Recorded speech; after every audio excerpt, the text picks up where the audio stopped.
탄핵 정국 속 정치 갈등을 일으키는 핵심에 전광훈 씨와 보수 기독교인들이 주축이 된 배경에 대해 알아봤습니다.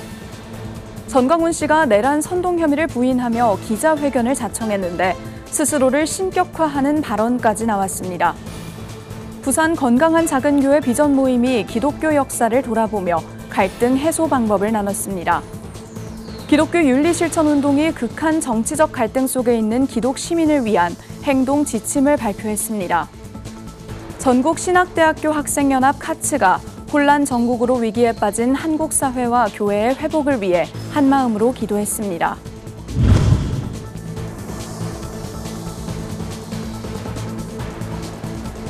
시청자 여러분 안녕하십니까? 구티비 뉴스입니다.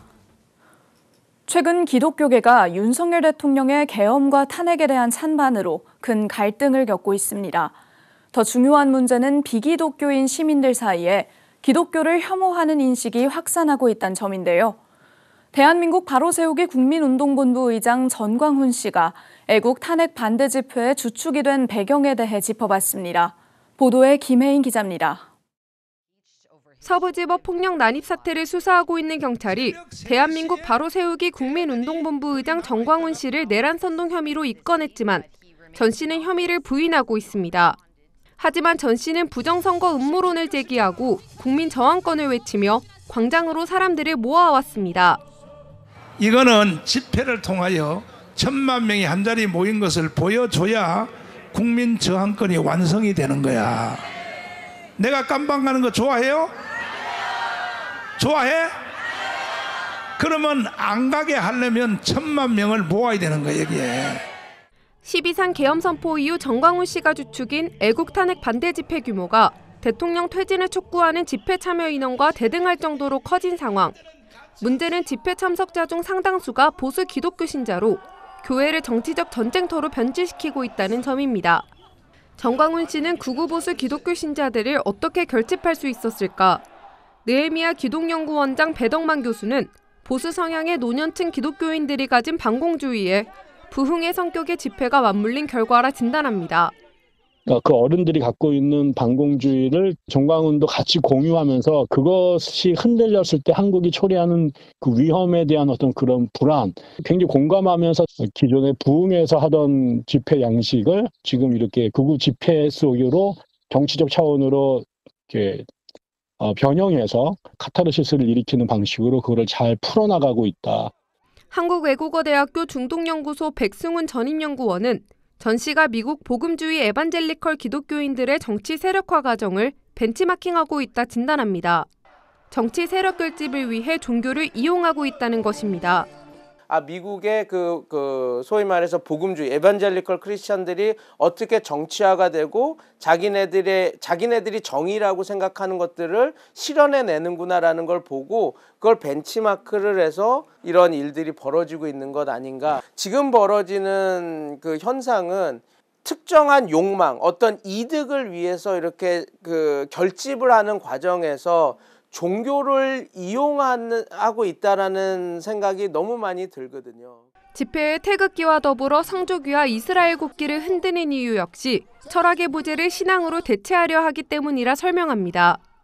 종교인이 종교 집단 믿는 신자들을 갖고 이런 운동을 해야 되는지에 대한 그런 어떤 철학이 부재하거든요. 철학의 부재를 메꾸기 위해서 가장 강력하게 결집할 수 있는 기제인 이스라엘과 소위 말해서 유대인 선택받은 민족, 그래서 이스라엘 국기가 활용되고 있지 않나, 종교적 당위성까지 부여하게 되는 것이죠. 애국 탄핵 반대 집회가 지금처럼 기독교 색채를 강하게 띨수록 대다수의 시민으로부터 기독교를 혐오하는 인식을 강화시킬 거란 우려가 나옵니다. 교회 이 현상 바깥에 있는 사람들 눈에 이거는 진짜로 쓸어버려야 될 역사의 더 부끄러운 잔재로 보여지고, 그런 것이 기독교라면 이 기독교는 대한민국에 있어서는 안 될 종교로 넌 비기독교인들한테 인식과 각인을 시켜주는 거죠. 전문가들은 대형교회와 교단 대표 목회자들이 특정 정치적 이념에 빠져 기독교인들을 오도하는 것을 방치하는 데 적극적으로 나서는 것만이 정치로 분열된 사회에서 한국교회가 살아남을 방안이라 강조했습니다. 구티비 뉴스 김혜인입니다. 경찰로부터 내란 선동 혐의로 입건된 전광훈 씨가 혐의를 부인하며 기자회견을 자청했는데요. 과거 이단성 논란에 휩싸였던 신성모독 발언과 같이 이날도 스스로를 신격화하는 주장을 이어가 논란이 예상됩니다. 장세인 기자가 보도합니다. 서울 서부지법 폭동 사태를 부추겨 경찰에 붙잡힌 극우 유튜버 윤모 씨. 전광훈 씨가 목사로 있는 사랑제일교회의 또 다른 특임 전도사였습니다. 사랑제일교회 특임 전도사가 서부지법 폭동에 개입한 사실이 드러난 건 앞서 이모 씨에 이어 이번이 두 번째입니다. 특임 전도사들이 잇따라 체포되자 내란 선동 혐의 피의자로 입건된 전광훈 씨는 5일 기자회견을 자청해 이들과 선을 그었습니다. 전 씨는 경찰과 다른 극우 유튜버들에게 화살을 돌리면서 자신은 폭력을 부추기지 않는다고 주장했습니다. 아니 목사님 뭘 그렇게 힘들게 애국운동을 하십니까? 우리가 들어가서 청와대 들어가서 할 수 없이 불쌍한 청년들 경호원들 10명은 희생이 돼야 되니까. 그리고 문재인 가서 딱 죽이고 자기도 자살하고 죽겠다고 하는 사람들이 300명 가까이 찾아왔어요 저한테. 내가 왜 말렸느냐. 노무현을 보면 모르냐고요. 노무현 거 다 망했었는데 자살하니까 부활해버리잖아요. 2019년 하나님 까불면 나한테 죽어라며 신성을 모독하거나 스스로를 사람이 아닌 성령의 본체 또는 메시아 나라의 왕이라며 신격화하는 발언으로 논란을 빚은 전 씨. 이번에도 자신을 신격화하며 정통 기독교 신앙에 어긋나는 발언을 이어갔습니다. 국정원 직원이 10시에 2명이 저를 찾아왔어요. 제가 말하기를 그랬습니다. 저는 하루라도 속히 죽는 게 소원이다 하는 말이 목사님은 하늘나라 좋은 데 갈지 몰라도 목사님이 없으면 나라는 바로 망합니다. 그러니까 이제 윤석열 대통령을 감옥에 가두고 지금 북한이 저를 노리고 있습니다. 전체를 대한민국을 장악하는 것으로 이렇게 생각을 하고 있지만 전 씨는 하나님이 북한의 암살 시도로부터 한국을 보호해 주셨지만 자신이 사라지면 한국이 위험에 처할 것이란 이해하기 어려운 주장까지 펼쳤습니다. 한국교회 주요 교단들이 전광훈의 이단성을 논의한 바는 있지만 적극 배격하지 않은 결과 전광훈 씨는 한국교회를 들먹이며 점점 더 난폭한 정치 싸움을 선동하고 있습니다. 구티비 뉴스 장세인입니다. 목회데이터 연구소는 올해 한국교회를 관통할 핵심 키워드로 양극화를 선택했습니다. 최근 정치적, 사회적 갈등이 깊어지는 가운데 부산 건강한 작은 교회 비전 모임은 기독교의 역사를 돌아보며 갈등 해소 방법을 나눴는데요. 부울경본부 신승준 기자가 보도합니다. 9년 전 만들어진 건강한 작은 교회 비전 모임, 작지만 건강한 교회를 지향하는 목회자들이 함께 배우며 성장하자는 취지로 구성됐습니다. 매월 다양한 분야의 멘토 초청 특강을 소화하는 가운데 이달은 지금의 한국 현실에서 기독교의 역할에 대해 알아보는 자리가 마련됐습니다. 최근에 우리 한국 사회에서 일어나는 여러 가지 상황들, 이것에 대한 그런 역사적인 평가와 함께 우리 교회 리더들이 교우들과 함께 이런 정치 편향적인 이런 관계를 떠나서 다시 복음적인 그런 관계 안에서 서로 일치된 그런 역할들을 찾아낼 수 없을까? 이번 특강은 교회사와 관련해 다양한 저서를 출판하고 최근에는 유튜브를 통해 대중의 기독교를 설명하고 있는 기독연구원 느헤미야 배덕만 교수가 맡았습니다. 배 교수는 최근 극으로 치닫는 한국 사회와 기독교 안에서의 갈등이 과거 한국 교회가 성장해오는 과정에서 근본주의적 사상들의 영향을 받았다는 내용을 역사를 통해 설명했습니다. 그러면서 한국 교회의 현실을 냉정하게 마주하고 다시 성령과 복음 안에서 거듭나야 한다고 강조했습니다. 모세가 계속 올라가는 상승 곡선이 꺾인 지도 오래가 됐습니다. 우리는 그동안에 일종의 콘스탄티누스 체제, 국교 체제 속에서 특혜를 누리면서 가만히 앉아 있어도 영화를 누렸다면 우리 다시 그 이전의 기독교 박해 시대로 돌아가고 있다. 그래서 여기서는 국가 권력으로 행세를 해서는 안 되고 진짜 성령과 복음 안에서 거듭난 리얼 크리스찬으로 살아야 다시 교회가 생수를 뿌어낼 수 있게 된다. 또 국가와 제도의 차이를 떠나 성령과 말씀으로 무장해 약자와 소외계층을 위해 힘이 돼주는 것이야말로 교회의 참모습이라고 덧붙였습니다. 강연을 마친 후 배 교수와 참석자들은 사회와 교계의 민감한 이슈들에 대해서도 열띤 토의를 이어갔습니다. 참석자들은 기독교의 역사를 돌아보는 것이 현재의 현상을 제대로 들여다볼 수 있는 기회가 되었다고 말했습니다. 내가 믿어왔던 기독교가 어떤 걸음들을 해왔고 내 신앙의 시작이 어땠고 어떤 맥락에서 내가 신앙을 받아들였는지를 파악하는 게 가장 중요하다고 생각하고 더 많은 크리스찬들이 한국 기독교의 현실을 좀 알고 스스로 돌아보고 자성하고 회개하는 것들이 시작되었으면 좋겠다는 바람이 있습니다. 기독교의 본질과 역할에 대한 지속적인 논의를 통해 화합된 모습으로 세상의 빛과 소금의 역할을 감당하길 기대해 봅니다. 구TV 뉴스 신승준입니다. 기독교 윤리실천운동이 극한 정치적 갈등 속에 있는 기독 시민을 위한 행동 지침을 발표했습니다.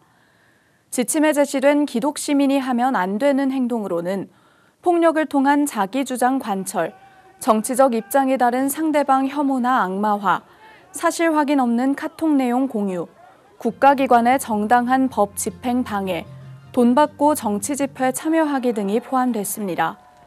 또 기독 시민으로서 정치적 입장이 다른 방송을 함께 시청해 균형 잡힌 시각을 가질 것과 근거 없는 음모론을 경계하자는 행동 지침도 제시됐습니다. 전국 신학대학교 학생들이 한국 사회와 교회의 회복을 위해 합심으로 기도했습니다. 전국 신학대학교 학생연합 카츠는 3일 서울 백석대학교 신학대학원에서 재건이란 주제로 제2회 전국 신학생 연합 집회를 개최했습니다. 이날 집회에는 모건대와 백석대, 서울신학대 등 전국 신학대학교 학생들과 신학대학원생들이 참석해 혼란과 분열로 위기에 빠진 한국 사회와 교회의 회복을 위해 기도했습니다. 권민 카츠 총괄 전도사는 신학생들이 먼저 회개함으로 한국교회와 세상에 빛과 소금의 역할을 감당해야 한다고 강조했습니다. 2022년 공식 출범한 카츠는 전국 23개 신학교의 총학생회와 원우회 등으로 구성된 연합기관으로 자성과 섬김의 정신을 바탕으로 한 활동들을 이어오고 있습니다. 목회데이터 연구소가 일반 시민 1000명을 대상으로 종교 지도자의 사회 참여 역할에 대해 조사한 결과 정치적 갈등 해결이란 응답은 31%에 그쳤습니다. 반면 종교 지도자에게 최우선적으로 바라는 사회 참여 분야는 사회적 약자 보호가 83%로 가장 높았습니다. 다음으로 인권 침해 문제 해결, 환경 문제 해결, 우리 사회 갈등 해결 순으로 나타났습니다.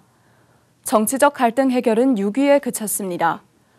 목회데이터 연구소는 다양한 사회 이슈와 갈등 해결을 위해 종교 지도자들이 적극적으로 참여해야 한다는 것엔 대부분 이견이 없지만 종교계의 정치 참여만큼은 신중해야 한다는 의미로 해석된다고 밝혔습니다.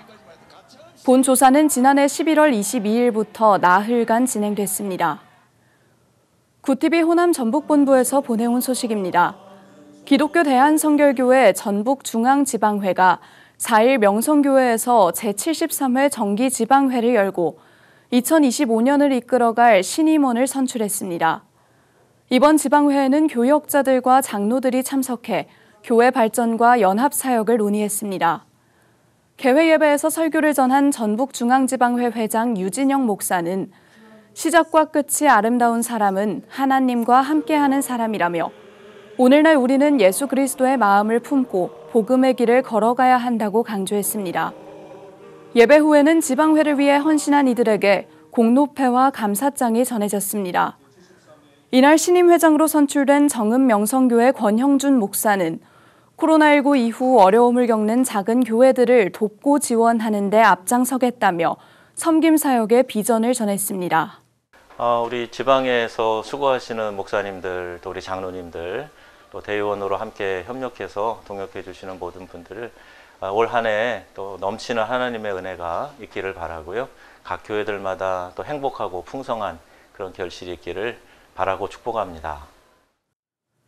한편 이어진 회무에서는 연합기관 예산, 농어촌 교역자와 작은 교회 후원 방안, 연합행사 기획 등 다양한 안건이 다뤄졌습니다.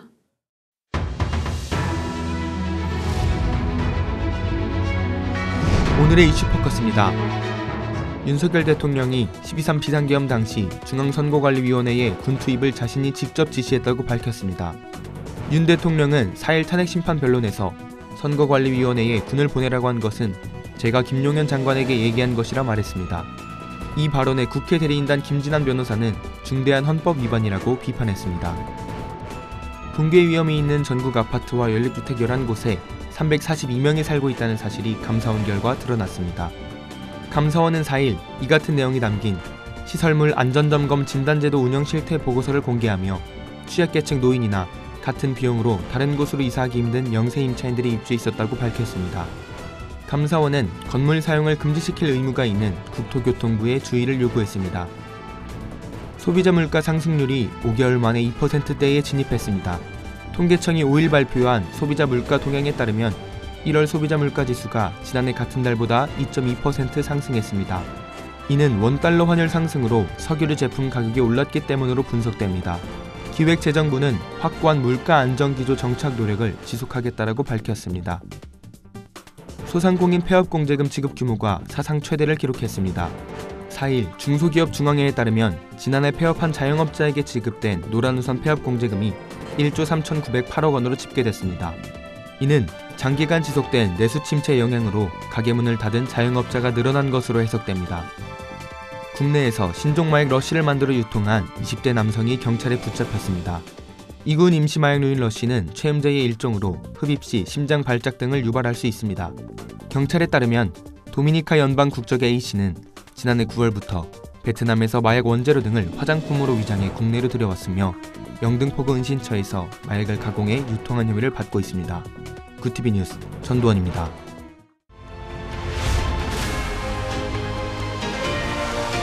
구티비 월드와이드입니다. 도널드 트럼프 미국 대통령이 현지 시간 4일 가자 지구의 팔레스타인 주민을 가자 지구가 아닌 다른 지역에 재정착시켜야 한다며 미국이 가자 지구를 장악할 것이라고 밝혔습니다. 트럼프 대통령은 이날 베냐민 네타냐후 이스라엘 총리와의 회담 이후 열린 공동 기자회견에서 이 같은 내용을 밝히며 미국이 가자 지구를 개발해 중동의 리비에라로 만들겠다고 말했습니다. 앞서 트럼프 대통령은 가자 지구 팔레스타인 주민들이 겪는 폭력을 멈추기 위해서라도 이들을 인접 국가로 강제 이주시켜야 한다고 주장해왔지만 하마스와 대다수 아랍 국가들은 강하게 반대하고 있습니다. 트럼프 미국 대통령이 이란의 핵무기 개발을 막기 위해 석유 수출 차단 등의 최대 압박 정책을 재개하기로 했습니다. 로이터 통신에 따르면 트럼프 대통령은 현지 시간 4일 이란에 대한 최대한의 경제 제재를 부과하고 기존 제재 위반 대응을 강화하도록 하는 내용의 각서에 서명했습니다. 각서에는 미 재무부와 국무부에 이란의 석유 수출을 제로로 만들기 위한 조치를 취하도록 하는 내용도 담겨 있는 것으로 전해졌습니다. 볼로디미르 젤렌스키 우크라이나 대통령이 블라디미르 푸틴 러시아 대통령과 직접 대화할 수 있다는 입장을 밝혔습니다. 젤렌스키 대통령은 현지 시간 4일 영국 언론인 피어스 모건과의 인터뷰에서 필요하다면 푸틴 대통령과의 회담에 합의할 것이라면서 만약 그것이 우크라이나 시민에게 평화를 가져올 수 있는 유일한 방식이라면 우리는 분명히 이 방식을 시도할 것이라고 말했습니다. 젤렌스키 대통령은 다만 자신은 푸틴 대통령을 친절하게 대하지 않을 것이라며 푸틴을 적으로 여기고 푸틴도 자신을 적으로 생각할 것이라고 강조했습니다. 미국과 중국 간의 무역 전쟁 우려가 커지면서 가상화폐 대장주 비트코인이 다시 큰 폭으로 하락했습니다. 가상화폐 거래소 코인베이스에 따르면 미 동부 시간으로 4일 오후 4시 55분 비트코인 한 개당 가격은 96,938달러, 우리 돈 1억 4,087만 원에 거래돼 전날보다 4.81% 하락했습니다. 트럼프 대통령이 최근 캐나다와 멕시코, 중국에 대해 관세를 부과하는 행정명령에 서명한 후 다른 주요 가상화폐들도 대부분 하락세를 이어가고 있습니다. 스웨덴의 한 교육시설에서 총기 난사 사건이 발생해 용의자를 포함해 약 10명이 사망했습니다.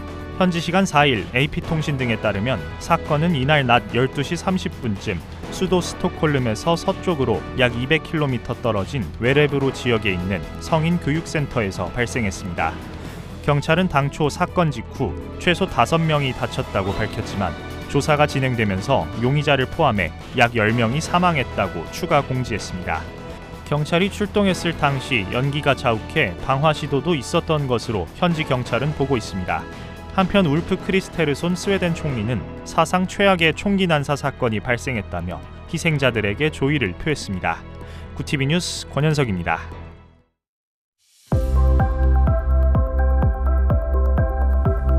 북서쪽에서 찬 공기가 유입되면서 연일 강추위가 이어지고 있습니다.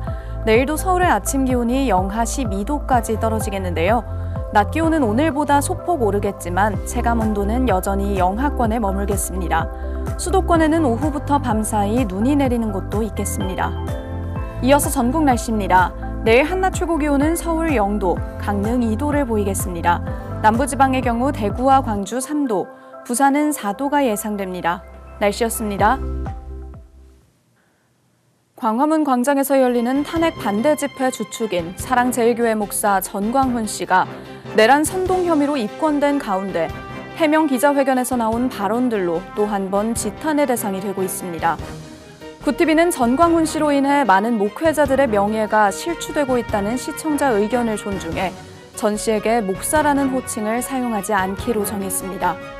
이상으로 뉴스를 마칩니다. 함께해 주신 여러분 고맙습니다.